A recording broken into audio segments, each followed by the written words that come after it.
पृथु महाराज द्वारा पृथ्वी का दोहन मैत्रेय ख्वाच इत्था पृथुम्भिष्ठय रूषा प्रस्फुरताधर्म पुनराहाव निर्भीता संस्थभयात्मान्मायमना। एक शब्दार्थ मैत्र ने विदुर को संबोधित करते हुए आगे कहा, हे विदुर, जब पृथ्वी ने स्तुति पूरी करती तब भी राजा पृथु शांत नहीं हुए थे, उनके होंठ क्रोध से कांप रहे थे।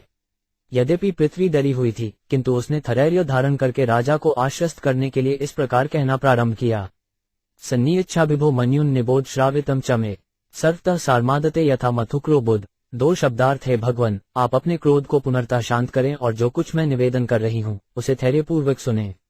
कृपया इस ओर ध्यान दें। मैं भले ही दीन हूँ, किंतु बुद्धिमान व्यक्ति सभी स्थानों से ज्ञान के सार को ग्रहण करता है, जिस प्रकार भौर प्रत्येक फूल से मधु संचित करता है। अस्मिल्लो के 5 थर्वामृष में मुनिभितत्वदशि भी इरिष्टा योगा प्रयुक्ताश्व पुंसाश्रय प्रसिद्ध। ये 3 शब्दार्थ मानव समाज को इस जीवन में ही नहीं वरन अगले जन्म में भी लाभ पहुंचाने के लिए बड़े बड़े ऋषियों तथा मुनियों ने जनता की संपन्नता के अनुकूल विभिन्न विधियों की संस्तुति की है। तात्पर्य, वैदिक सभ्यता में वेदों में प्रस्तुत तथा मुनियों और ब्राह्मणों द्वारा प्रस्तुत पूर्ण ज्ञान का उपयोग मानव समाज के लाभ के लिए किया जाता है। वैदिक आदेश श्रुति कहलाते हैं और ऋषियों ने इन सिद्धांतों के विषय में जो अतिरिक्त ज्ञान प्रस्तुत किया है वो स्मृति कहलाता है। ये वैदिक आदेशों का अनुसरण करते हैं। मानव समाज को श्रुति तथा स्मृति दोनों के ही आदेशों का लाभ उठाना चाहिए। जो भी आध्यात्मिक जीवन में उन्नति करना चाहता है उसे इन आदेशों को ग्रहण करके नियमों का पालन करना चाहिए। श्री रूप गोस्वामी ने भक्तिरसायव सिंधु में कहा है कि यदि कोई अपने को आध्यात्मिक जीवन में उन्नत मानता है किंतु श्रुतियों तथा स्मृतियों के संदर्भ ग्रहण नहीं करता तो वह समाज के लिए परेशानी पैदा करना है। मनुष्य को चाहिए कि श्रुतियों तथा स्मृतियों का पालन न केवल आध्यात्मिक जीवन में वरन भौतिक जीवन में भी करे। जहाँ तक मानव समाज का संबंध है, मानव जाति के जनक मनु द्वारा दिए गए नियमों का भी, जिसे मनुस्मृति कहते हैं, पालन किया जाना चाहिए। मनुस्मृति में कहा गया है कि स्त्री को स्वतंत्रता नहीं प्रदान करनी चाहिए वरन उसे पिता, पति तथा प्रौढ़ पुत्र का संरक्षण मिलना चाहिए। प्रत्येक दशा में खी को किसी संरक्षक के आश्रित रहना चाहिए। आजकल स्त्रियों को पुरुषों की भांति पूरी स्वतंत्रता मिली हुई है, किंतु हम देखते हैं कि ऐसी स्वतंत्र स्त्रियां संरक्षकों की देखरेख में रहने वाली स्त्रियों की अपेक्षा अधिक सुखी नहीं हैं। यदि लोग ऋषियों, श्रुतियों तथा स्मृतियों के आदेशों का पालन करें तो वे इस जीवन में और अगले जीवन में भी सुखपूर्वक रह सकते हैं। दुर्भाग्यवश धूर्त लग सुखी रहने के लिए जीवन के अनेक साधन पैदा कर रहे हैं। हर व्यक्ति तरह तरह के साधन ढूंढ रहा है। इस प्रकार मानव समाज भौतिक एवं आध्यात्मिक जीवन का कोई आदर्श नहीं रह गया है, जिससे लोग भरमाए हुए हैं और संसार में न तो शांति है न सुख। यद्यपि संयुक्त राष्ट्र द्वारा मानव समाज की समस्याओं को हल करने के प्रयास हो रहे हैं, किंतु वे अभी भी दिग्भ्रमित हैं। वेदों के मुक्त आदेशों का पालन न करने से वे दुखी हैं। इस श्लोक में 2 महत्वपूर्ण शब्द आए हैं, अस्मिन तथा अमुष्मिन। अस्मिन का अर्थ है इस जीवन में और अमुष्मिन का अर्थ है अगले जीवन में। तारांकन, दुर्भाग्यवश इस युग में बड़े बड़े प्रोफेसरों तथा विद्वानों का भी विश्वास है कि अगला जीवन होता ही नहीं, सब कुछ इसी जीवन में समाप्त हो जाता है। चूंकि ये सब धूर्त तथा मूर्ख हैं, अतः ये कौन सा उपदेश दे सकते हैं? फिर भी ये अपने को विद्वान तथा प्रोफेसर मानते हैं। इस श्लोक में अमुष्मिन शब्द अत्यंत सुस्पष्ट है। प्रत्येक व्यक्ति का ये कर्तव्य है कि वह अपने जीवन को इस पर आकार ढाले कि उसका अगला जीवन लाभप्रद हो। जिस प्रकार बच्चों को इसलिए शिक्षित किया जाता कि बाद में वे सुखी रहें, उसी प्रकार मनुष्य को इस जीवन में शिक्षा ग्रहण करनी चाहिए, जिससे मृत्यु के पश्चात शाश्वत तथा संपन्न जीवन प्राप्त किया जा सके। इसलिए आवश्यक है कि जो कुछ श्रुतियों तथा स्मृतियों में दिया हुआ है, लोग उसका पालन करें, जिससे जीवन उद्देश्य सफल हो। तानातिष्ठति यह सम्यगुपाया पूर्वदर्शितान अव्रह अश्रद्धयोपेत उप्यान्विदतेश जैसा 4 शब्दार्थ जो कोई प्राचीन ऋषियों द्वारा बताए गए नियमों तथा आदेशों का पालन करता है, वह व्यवहारिक कार्यों में उनका उपयोग कर सकता है। ऐसा व्यक्ति सरलता से जीवन तथा सुखों का भोग कर सकता है। तात्पर्य, वैदिक नियम हमें प्रेरित करते हैं कि हम महापुरुषों के पदचिन्हों का अनुसरण करें। महाजनों यंगत सपंथा स्माइली फेस।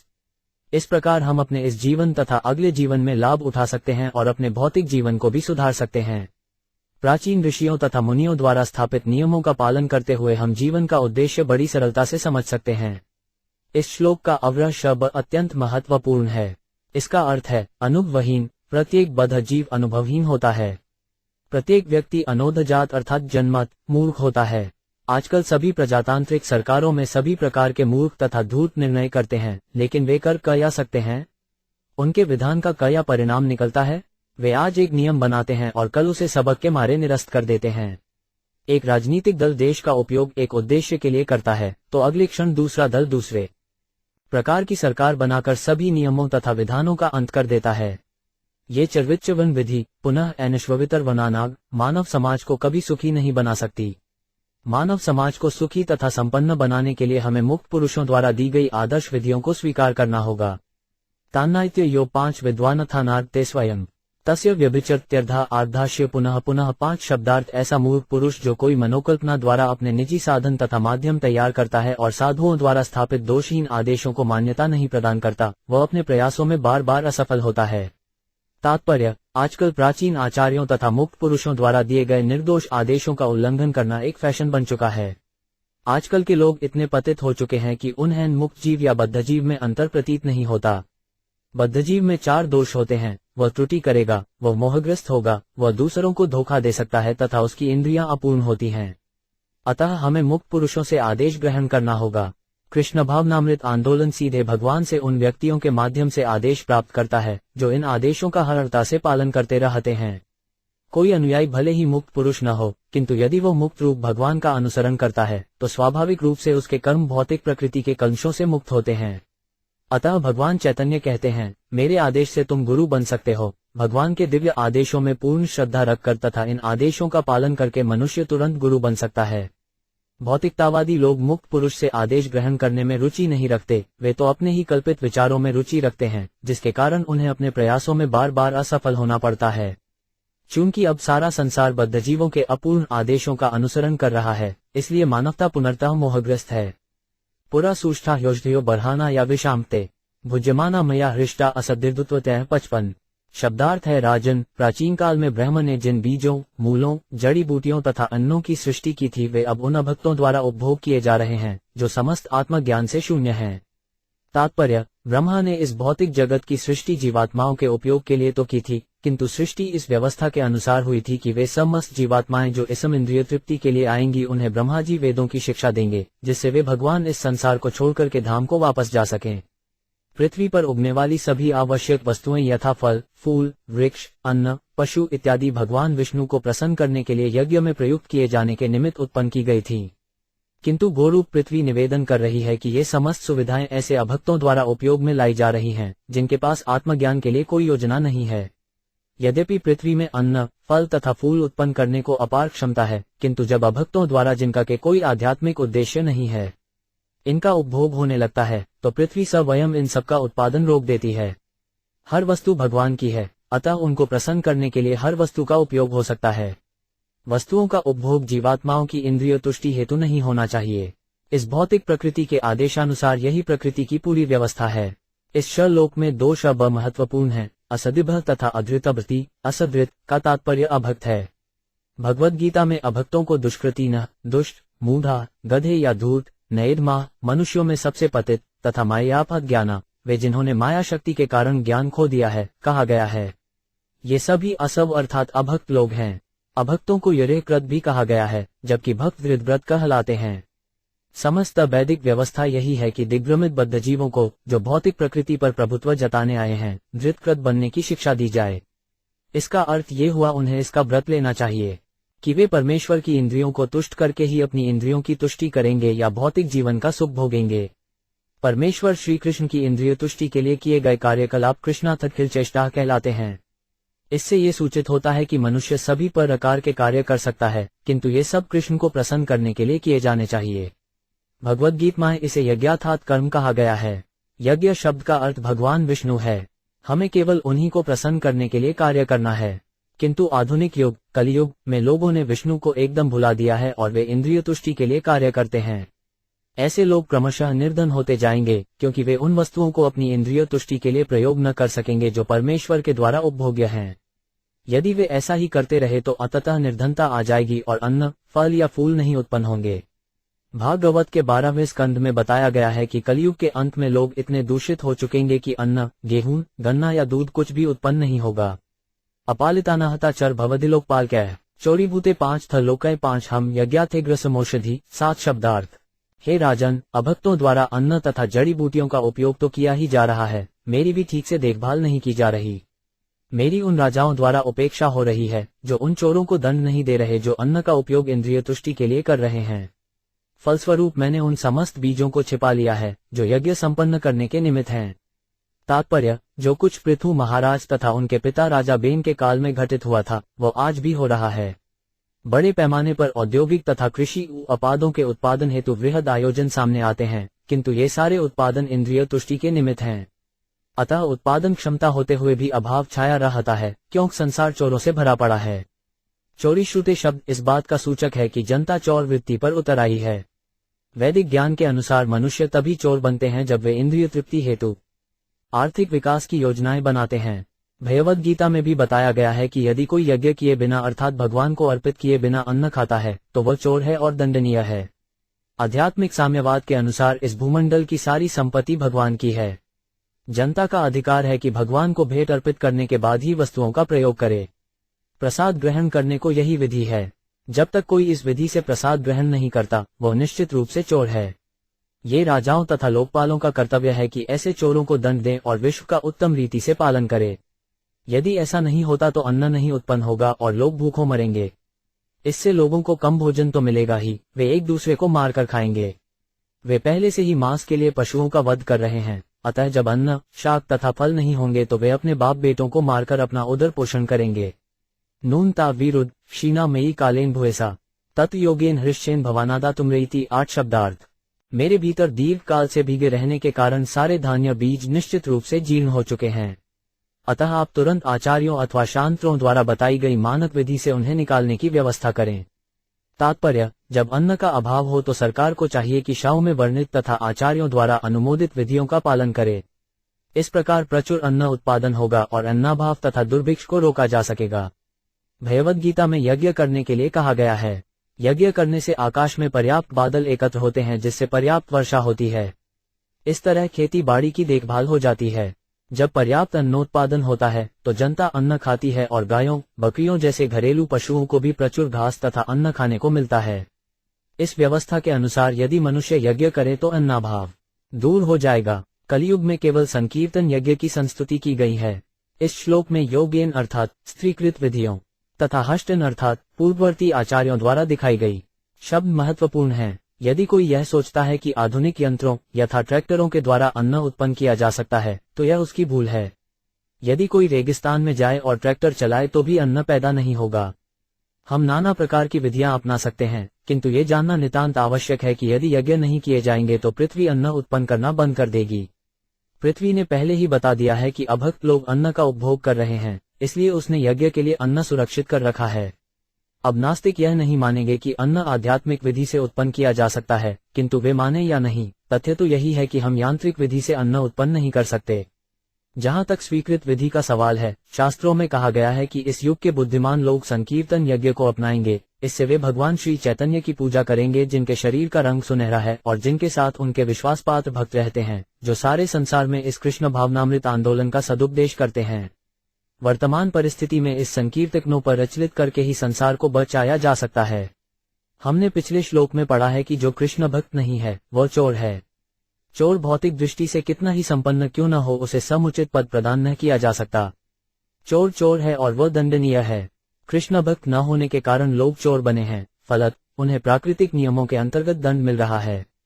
कोई इसे रोक नहीं सकता। भले ही कितने ही राहत फंड तथा मानवतावादी संस्थाएं क्यों न खोल दी जाए, जब तक लोग कृष्ण चेतना भक्ति ग्रहण नहीं करते तब तक अन्नाभाव तथा कष्ट बना रहेगा। वत्सा कल्पये में वीर्येन हम वत्सला तव धोष के क्षेमाक्रामानुरूप चर दोहन नौ दोग्धारम चर महाबाहो भूतानैन भूतभावन अन्नमीश्चितमूर्जस्व भगवान वाचते। यदि 10 शब्दार्थ है परम वीर, जीवात्माओं के रक्षक, यदि आप जनता को प्रचुर अन्न देकर उनके कष्टों का निवारण करना चाहते हैं और यदि आप मुझे दोहकर उनका पोषण करना चाहते हैं तो इसके लिए आपको उपयुक्त बछड़ा तथा दूध रखने के लिए दोहनी की व्यवस्था करनी होगी। साथ ही दोहने वाले का भी प्रबंध करना होगा। चूंकि मैं अपने बछड़े के प्रति अत्यंत वत्सला हूंगी, अतः मुझसे दुग्ध प्राप्त करने की आपकी मनोकामना पूरी हो जाएगी। तात्पर्य, गाय दोहने के लिए ये उत्तम आदेश हैं। गाय के लिए सर्वप्रथम बछड़ा चाहिए जिसके स्नेह से गाय स्वेच्छा से अधिक दूध दे सकेगी। इसके साथ ही पटु दोहने वाला तथा दूध रखने के लिए पात्र दहनी भी चाहिए। जस पर रकार गाय बछड़े के प्रति वत्सल हुए बिना अधिक दूध नहीं दे सकती, उसी प्रकार पृथ्वी भी कृष्ण भक्तों के प्रति वत्सल हुए बिना प्रचुर अन्न उत्पन्न नहीं कर सकती। यद्यपि गोरूप में पृथ्वी को अलंकारिक शैली से व्यक्त किया गया है, किंतु इसका भावार्थ अत्यंत सुस्पष्ट है। जिस प्रकार बछड़ा गाय से दूध निकलवा सकता है, उसी प्रकार समस्त जीवात्माएं जिनमें पशु, पक्षी, मधुमक्खी, सर्प तथा जलचर सम्मिलित हैं, पृथ्वी से तभी अपना अपना भोजन प्राप्त कर सकते हैं जब वे असत या अधृत व्रत न हों, जैसा कि पहले कहा जा चुका है। जब मानव समाज असत अथवा कृष्ण चेतना शून्य हो जाता है तो सारे संसार को दुख उठाना पड़ता है। यदि मनुष्य सदाचरण करे तो पशुओं को भी पर्याप्त भोजन मिलेगा और वे सुखी रहेंगे। ईश्वर विहीन मानव पशुओं को सुरक्षा तथा उनके भोजन के प्रति अपने कर्तव्य को न समझकर अन्न के अभाव की पूर्ति के लिए उनका वध करता है। इस प्रकार कोई भी सुखी नहीं रहता और विश्व की वर्तमान दशा का यही कारण है। समा च कुरु मां राजनदेव विष यथापय अपरतावशी भद्ध ते उपावर्तेत में विभो 11 शब्दार्थ है। राजन, मैं आपको बता रही हूँ कि आपको समस्त भूमंडल की सतह समतल बनानी होगी। वर्षा ऋतु न रहने पर भी इससे मुझे सहायता मिलेगी। राजा इंद्र की कृपा से वर्षा होती है। इससे वर्षा का जल भूमंडल पर टिका रहेगा, जिससे पृथ्वी सदैव आर्द्र नम रहेगी और इस प्रकार से यह सभी तरह के उत्पादन के लिए शुभ होगा। तात्पर्य: स्वर्ग का राजा इंद्र वर्षा करने तथा वज्र गिराने का प्रभारी है। सामान्यतः पर्वतों के ऊपर वज्र गिराकर उन्हें चूर चूर किया जाता है। ये परस्तर खंड का लांतर में फैल जाते हैं और पृथ्वी को सतह कृषि योग्य हो जाती हैं। समतल भूमि अनाज के उत्पादन के लिए विशेष रूप से उपयोगी होती है। इस प्रकार पृथ्वी ने महाराज पृथु से निवेदन किया कि वे ऊंची भूमि तथा पर्वतों को तोड़कर पृथ्वी की सतह को समतल बनाएं।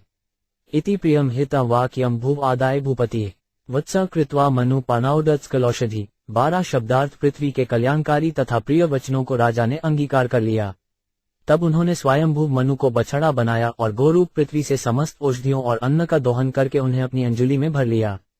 तथा प्रचर सर्वत सारमात दते बुधा ततो 5 न्ये च यथाकामं दद्रहु पृथुभाविताम। 13 शब्दार्थ अन्य लोगों ने, जो महाराज पृथु के ही समान बुद्धिमान थे, पृथ्वी में से सार निकाल लिया।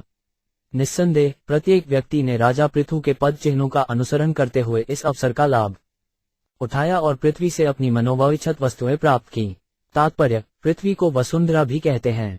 कसु का अर्थ है धन तथा धरा का अर्थ होता है धारण करने वाला। इस पृथ्वी के भीतर के सभी प्राणी मनुष्यों की आवश्यकता को पूरा करते हैं और पृथ्वी में से इन समस्त जीवात्माओं को समुचित साधनों से बाहर निकाला जा सकता है। जैसा कि पृथ्वी द्वारा प्रस्तावित और राजा पृथु द्वारा स्वीकृत किया गया कि जो कुछ भी पृथ्वी के भीतर से लिया जाता है, चाहे खानों में से लिया जाता है या भूमंडल की सतह में से या कि वायुमंडल में से, हर वस्तु को सदा पुरुषोत्तम भगवान की संपत्ति मानना चाहिए और उसे यज्ञ अर्थात भगवान विष्णु के उपयोग में लगाना चाहिए। ज्यों ही यह यज्ञविधि बंद कर दी जाती है, पृथ्वी सारा उत्पादन शाक, वृक्ष, पौधे, फल, खनिज पदार्थों आदि को अपने में रोक लेगी। जैसा कि भगवद्गीता में पुष्टि की गई है, यज्ञ को स्थापना सृष्टि के प्रारंभ में ही की गई थी। नियमित रूप से यज्ञ करने, संपत्ति के समान वितरण तथा इंद्रिय तुष्टि के नियमन से सारा जगत शांतिमय तथा समृद्धिमय हो जाएगा। जैसा कि पहले कहा जा चुका है कि इस कलयुग में संकीर्ण यज्ञ अर्थात अंतर्राष्ट्रीय कृष्ण भावनामृत संघ द्वारा प्रचारित उत्सवों को प्रत्येक शहर तथा गांव में करना चाहिए। बुद्धिमान व्यक्तियों को अपने व्यक्तिगत आचरण से संकीर्ण यज्ञ संपन्न करने को प्रोत्साहित करना चाहिए। इसका अर्थ ये हुआ कि उन्हें अवैध मैथुन, मांसाहार, द्यूत क्रीड़ा तथा मादक द्रव्य सेवन से बचना चाहिए। यदि समाज के बुद्धिमान व्यक्ति अथवा समाज कर ब्राह्मण वर्ग विधि विधानों का पालन करें तो वर्तमान विश्व की पूरी स्थिति, जो कि अस्तव्यस्त अवस्था में है, अवश्य ही सुधर जाए और लोग सुखी तथा संपन्न बन जाएं। ऋषयो दुत्र्यो देवीमिन्द्रियेष्वत् सतम वत्स बृहस्पति कृत्वा पयेश्चंदोप्यम शुचि। 1-4 शब्दार्थ समस्त ऋषियों ने बृहस्पति को बछड़ा बनाया और इंद्रियों को दोहनी। उन्होंने शब्द, मन तथा अभ्रवण को पवित्र करने वाले समस्त प्रकार के वैदिक ज्ञान को धो लिया। तात्पर्य: बृहस्पति स्वर्ग के पुरोहित हैं। ऋषियों ने तार्किक विधि से बृहस्पति के माध्यम से मानव समाज के लाभ के लिए न केवल इस लोक में वरन समस्त ब्रह्मांडों में वैदिक ज्ञान प्राप्त किया। दूसरे शब्दों में, जैदिक ज्ञान को मानव समाज की आवश्यकता माना जाता है। यदि मानव समाज पृथ्वी से शरीर भरण के लिए अन्न तथा अन्य आवश्यक वस्तुएं लेकर संतुष्ट हो जाए तो समाज पर्याप्त उन्नति नहीं कर सकता। मानवता के पास मन, कान तथा ध्वनि स्पंदन, स्फुरण के लिए समुचित भोजन होना चाहिए। जहां तक दिव्य स्फुरण का प्रश्न है, समस्त वैदिक ज्ञान का सार हरे कृष्ण महामंत्र है। यदि कलयुग में इस वैदिक महामंत्र का नित्य श्रवण कीर्तन की भक्तिमयी विधि से श्रवण तथा कीर्तन होता रहे तो समस्त समाज पवित्र हो जाए और मानवता भौतिक तथा आध्यात्मिक रूप से सुखी रहे। कृत्वा वत्स सुरगना इंद्र सोमदुदुहन हिरण्येन पात्रेण वीर्यमोजो बलपय। 197 शब्दार्थ समस्त देवताओं ने स्वर्ग के राजा इंद्र को बछड़ा बनाया और उन्होंने पृथ्वी में से सोमरस अर्थात अमृत दो लिया।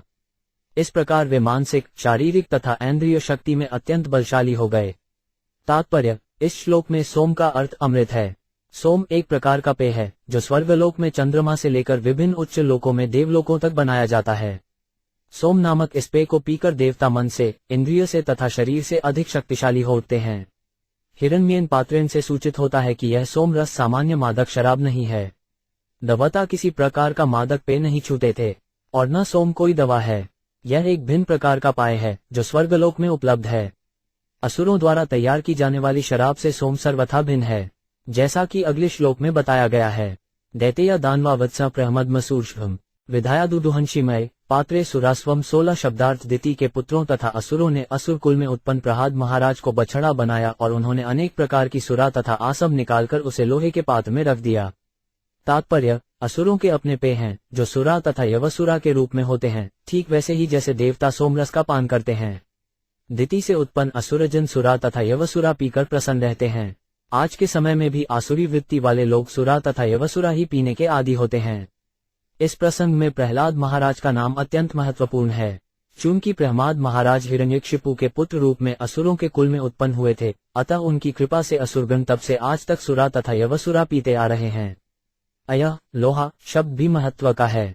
जहाँ अमृतमय सोम को स्वर्णपात्र में रखा जाता था, वहीं सुरा तथा यवसुरा लोहपात्र में रखी जाती थी। सोमरस श्रेष्ठ होने के कारण स्वर्णपात्र में रखा जाता है और सुरा तथा यवसुरा निकृष्ट होने से लोहपात्र में। गंधर्वाप्सरसोदृष्णपात्रे पद्मये पय वत्सः विश्वावसु कृत्वा गांधर्व मधु सौभ्रम 17 शब्दार्थ गंधर्व लोक तथा अप्सरालोक के निवासियों ने विश्वावसु को बछड़ा बनाया और कमल पुष्प के पात्र में दूध डाला। इस दूध ने मधुर संगीत कला तथा सुंदरता का रूप धारण किया। वत्सेन पितृोड्यना कव्यम क्षीरमतृक्षत आम पात्रे महाभागा श्रद्धया श्राद्ध देवता 18 शब्दार्थ। श्राद्ध कर्म के मुख्य देवता एवं पितृलोक के भाग्यशाली निवासियों ने अर्यगा को बछड़ा बनाया। उन्होंने अत्यंत श्रद्धा सहित मिट्टी के कच्चे पात्र में कव्य पितरों को दी जाने वाली बलि दो लिया। तात्पर्य, भगवद गीता 9.25 में कहा गया है, पितृन्यान्ति पितृकृता। जो लोग परिवार कल्याण में रुचि रखते हैं वे पितृकृता कहलाते हैं। पितृलोक नाम का एक लोक है और इसका प्रधान विग्रह अर्यगा कहलाता है। वो कुछ देवता जैसा है जिसे प्रसन्न कर लेने से परिवार के प्रेतों को स्थूल शरीर प्राप्त होता है। जो पापी होते हैं और अपने परिवार, घर, गांव या देश के प्रति आसक्त रहते हैं, उन्हें भौतिक तत्वों से निर्मित देह प्राप्त नहीं होती, वरन मन, अहंकार तथा बुद्धि से युक्त सूक्ष्म शरीर मिलता है। जिन्हें ऐसी सूक्ष्म देह प्राप्त होती है वे प्रेत कहलाते हैं। ये प्रेत स्थिति अत्यंत कष्टप्रद होती है क्योंकि भूत प्रेत बुद्धि, मन तथा अहंकार होने के कारण भौतिक जीवन व्यतीत करना चाहता है, किंतु स्थूल शरीर न होने से वह ऐसा नहीं कर पाता और भौतिक तुष्टि के अभाव में वह उपद्रव मचाता रहता है। पारिवारिक सदस्यों, विशेष रूप से पुत्र का ये कर्तव्य है कि अर्यमा को या भगवान विष्णु को पिंड दे। भारत में अनंत काल से मृत व्यक्ति का पुत्र गया जाता है और वहां पर एक विष्णु मंदिर में अपने प्रेतात्मा पिता को पिंड देता है। ऐसा नहीं है कि सबों के पिता प्रेत बनते हैं, किंतु भगवान विष्णु के चरणों पर पिंडदान दिया जाता है, जिससे यदि किसी के परिवार का कोई व्यक्ति प्रेत बने तो उसे स्थूल देह प्राप्त हो। किंतु यदि कोई विष्णु प्रसाद प्राप्त करता रहता है तो उसके प्रेत होने या मनुष्य से निम्न योनि में जाने का प्रश्न ही नहीं उठता। वैदिक सभ्यता में श्राद्ध कर्म होता है जिसमें अत्यंत श्रद्धा तथा भक्ति से भोजन दिया जाता है। यदि कोई विष्णु के चरण कमलों पर या उनके पितृलोक के प्रतिनिधि अर्यमा को श्रद्धा समेत पिंड प्रदान करता है तो उसके पूर्वजों को भौतिक शरीर प्राप्त होता है, जिससे वे अपने हिस्से का भौतिक सुख भोग सकते हैं, अर्थात उन्हें प्रेत नहीं बनना पड़ता। प्रकल्प्य वत्स कपिल सिद्धा सज्जूट नामयीम सिद्धि नभसी विद्या चाहिए च विद्याधृदय 19 शब्दार्थ। तत्पश्चात सिद्धलोक तथा विद्याधरलोक के वासियों ने कपिल मुनि को बछड़ा बनाया और संपूर्ण आकाश को पात्र बनाकर अनिमादि सारी योग शक्तियां दोह लीं। निस्संदेह विद्याधर लोक के वासियों ने आकाश में उड़ने की कला प्राप्त की। तात्पर्य, सिद्धलोक तथा विद्याधर लोक इन दोनों लोकों के वासियों को स्वभावत योग शक्तियां प्राप्त हैं, जिनके द्वारा वे न केवल अंतरिक्ष में ही किसी यान के बिना उड़ सकते हैं वरन इच्छानुसार एक लोक से दूसरे लोक को भी उड़ कर जा सकते हैं। जिस प्रकार मछलियां जल में तैरती हैं उसी प्रकार विद्याधर लोक के वासी आकाश समुद्र में तैरते हैं। जहां तक सिद्धलोक के वासियों का प्रश्न है उनमें समस्त योग शक्तियां पाई जाती हैं। इस लोक के योगी 8 यौगिक क्रियाओं का अभ्यास करते हैं। ये हैं यम, नियम, आसन, प्राणायाम, प्रत्याहार, धारणा, ध्यान तथा समाधि। यौगिक क्रियाओं का क्रमशः नियमित अभ्यास करते रहने से योगियों को विभिन्न सिद्धियां प्राप्त होती हैं। ये हैं अनिमा, लघिमा इत्यादि। यहाँ तक कि वे ग्रह का निर्माण भी कर सकते हैं और जो भी चाहते हैं प्राप्त कर सकते हैं और जिस व्यक्ति पर नियंत्रण करने चाहे कर सकते हैं। इस प्रकार सिद्धलोक के समस्त वासी स्वभावत इन योग शक्तियों से संपन्न होते हैं। वास्तव में यह विस्मयजनक बात होगी यदि हम इस लोक में किसी को बिना यान के आकाश में उड़ता देखें, किंतु विद्याधर लोक में यह उसी तरह आम बात है जिस प्रकार की पक्षी का आकाश में उड़ना। इसी प्रकार सिद्धलोक के सभी वासी योगी हैं। इस श्लोक में कपिल मुनि का नाम महत्वपूर्ण है क्योंकि वे सांख्य दर्शन के संस्थापक थे और उनके पिता करदम मुनि महान योगी थे। करदम मुनि ने तो ऐसा विमान तैयार किया था जो एक छोटे नगर के बराबर था, जिसमें नानाविध उद्यान, भवन, दास तथा दासियां थे। इस साज सामान के साथ कपिल देव की माता देवहूत और उनके पिता करदम मुनि ने समस्त ब्रह्मांडों की यात्रा की और विभिन्न लोकों में गए। अन्ये च मायनो मयांतर्धनाधुतात्मनाम मयम प्रकल्प्य वसन्ते ददुहुर्धारणामयीम 20 शब्दार्थ। किम पुरुष लोक के वासियों ने भी मय दानव को बछड़ा बनाया और उन्होंने योग शक्तियां दोह ली जिनसे मनुष्य किसी दूसरे की दृष्टि से तुरंत ओझल हो सकता है और अन्य किसी रूप में पुनः प्रकट हो सकता है। तात्पर्य, कहा जाता है कि किम पुरुष लोक के वासी अनेक आश्चर्यजनक यौगिक प्रदर्शन कर सकते हैं, अर्थात जितनी भी आश्चर्यजनक वस्तुओं को कल्पना की जा सकती है उन्हें वे प्रदर्शित कर सकते हैं।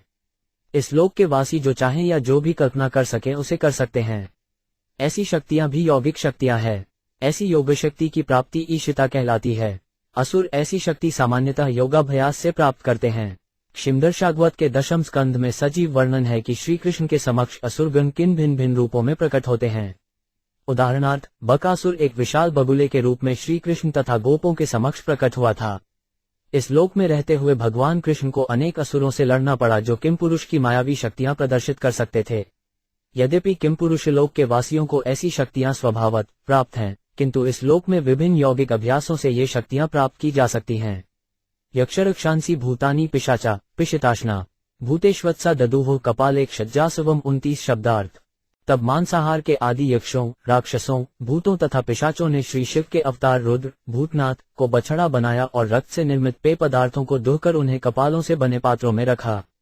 तात्पर्य, मनुष्यों के रूप में कुछ प्रकार की जीवात्माएं ऐसी भी हैं जिनका रहन सहन तथा भोज्य पदार्थ अत्यंत घृणित है।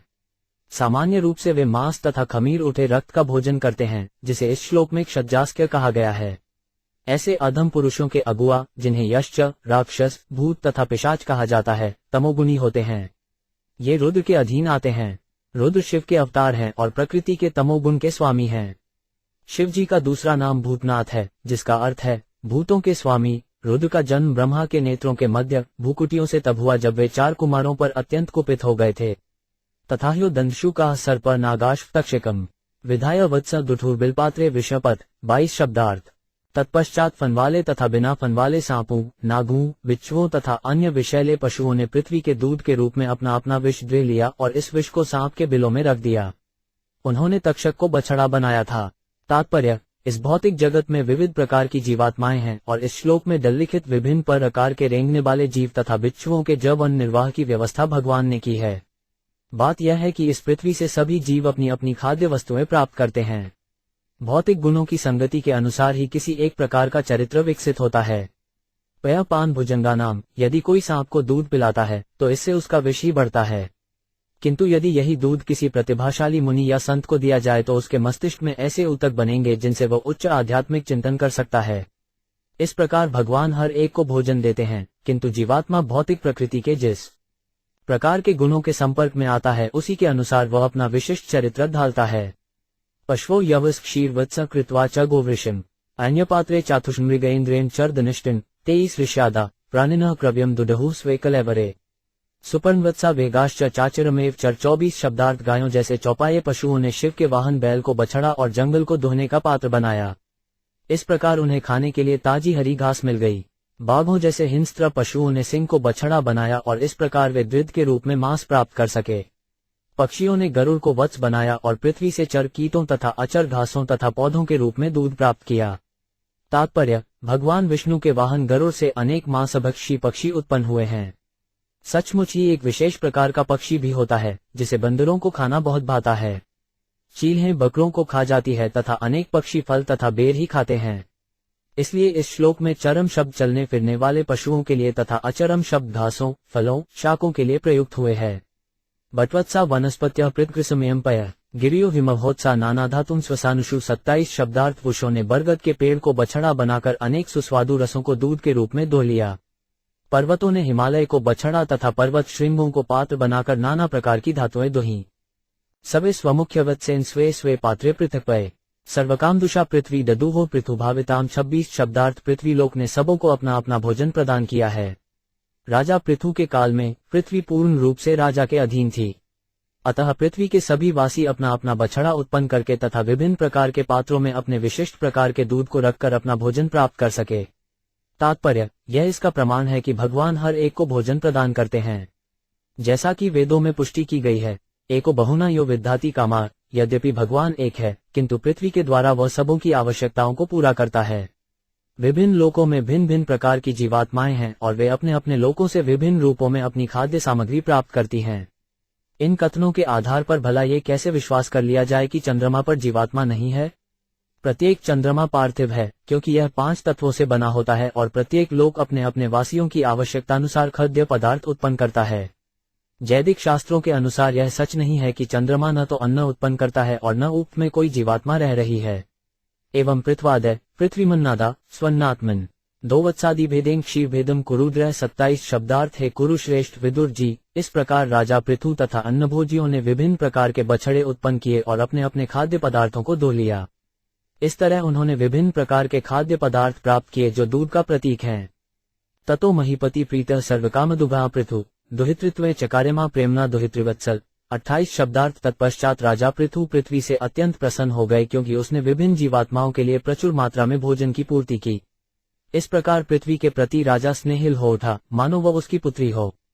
चूर्ण्यन स्वतनुष्कोटिया गिरिकूटानी राजराटु भूमंडल मिदम वैन्य प्रायश्चक्रे संविभु 29 शब्दार्थ। फिर राजधिराज महाराज पृथु ने अपने बाण की शक्ति से पर्वतों को तोड़कर भूमंडल के समस्त ऊबड़ खाबड़ स्थानों को समतल कर दिया। उनकी कृपा से भूमंडल की पूरी सतह प्रायः सपाट हो गई। तात्पर्य, सामान्यतः पृथ्वी के पर्वतीय भाग वज्रपात से सपाट होते रहते हैं। सामान्यतः ये स्वर्ग के राजा इंद्र का कार्य है, किंतु भगवान के अवतार राजा पृथु ने इसके लिए इंद्र की प्रतीक्षा नहीं की, वरन अपने बलशाली बाण के द्वारा पर्वतों को स्वयं खंड खंड कर दिया। अधास में भगवान वैन्य प्रजाना वृत्तिदः पिता निवासांकल्प्या चक्रे तत् यथई 30 शब्दार्थ। राजा पृथु अपनी सारी प्रजा के लिए पिता तुल्य था। वह उन्हें उचित जीविका देने में प्रत्यक्ष रूप से व्यस्त था। उसने भूमंडल की सतह को समतल करके जितने भी निवास स्थानों की आवश्यकता थी उनके लिए विभिन्न स्थल नियत कर दिए। ग्रामापुर पत्तनानी दुर्गानी विविधानी चर घोषावजान शिबिरानाक्रांखेट खरटार 35 शब्दार्थ। इस प्रकार राजा ने अनेक प्रकार के गांवों, बस्तियों, नगरों की स्थापना की और अनेक किले, ग्वालों की बस्तियां, पशुशालाएं, छावनियां, खाने, खेतिहर बस्तियां तथा पहाड़ी गांव बनवाए। प्रापुधोरे नैवेशपुर ग्रामादि कल्पना यद्धासुख वसंती सम तत् तत्रौकुतभया 31 शब्दार्थ। राजा पृथु के शासन के पूर्व विभिन्न नगरों, ग्रामों, गोचरों इत्यादि की सुनियोजित व्यवस्था न थी। सब कुछ तितर बितर था और हर व्यक्ति अपनी सुविधा के अनुसार अपना वास स्थान बनाता था। किंतु राजा पृथु के काल से नगरों तथा ग्रामों की योजनाएं बनने लगीं। तात्पर्य, इस कथन से लगता है कि नगर योजना नवीन नहीं है, वरन राजा पृथु के काल से चली आ रही है। हम भारत के अत्यंत प्राचीन नगरों में सुव्यवस्थित योजना विधियां पाते हैं। श्रीमद् भागवत में ऐसे प्राचीन नगरों के अनेक वर्णन आए हैं। यहाँ तक कि 5000 वर्ष पूर्व श्री कृष्ण की राजधानी द्वारका सुनियोजित नगरी थी तथा इसी प्रकार मथुरा तथा हस्तिनापुर, अब नई दिल्ली जैसे अनेक सुनियोजित नगर थे। इस प्रकार नगरों की योजना कोई नवीन कल्पना नहीं है, वरन वह प्राचीन युग में विद्यमान थी। इस प्रकार श्रीमद्भागवत के 4th स्कंद के अंतर पथ महाराज द्वाय पृथ्वी का दोहन नापक 18वें अध्याय के 30 वेदांत तात्पर्य पूर्ण हुए।